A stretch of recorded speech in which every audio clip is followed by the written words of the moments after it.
Hi, my name is Luke Homan, and before I talk about our business, I want to talk about margaritas and tequila.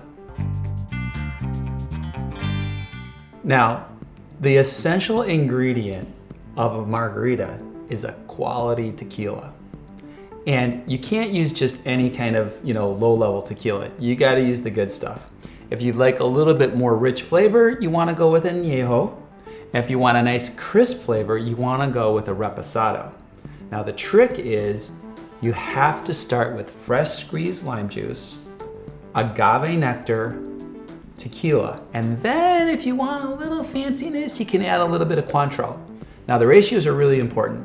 You start with 1 ounce of lime juice, just under an ounce of the agave nectar, 2 ounces, maybe a splash more of tequila, and then if you're gonna add that Cointreau, just a little bit, like a 1/4 ounce.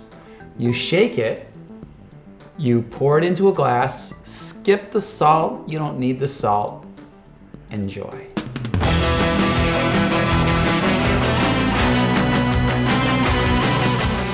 Once you have the basics of the margarita down, you can start to venture off in your own innovative ways.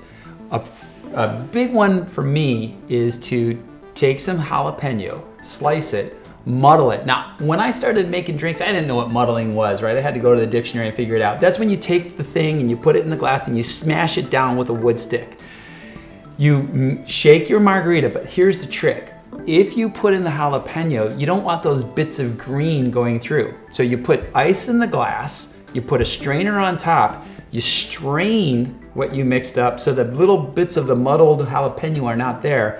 Then, if you want to make it super special, you garnish it with a slice of jalapeno and a slice of lime. Awesome margarita.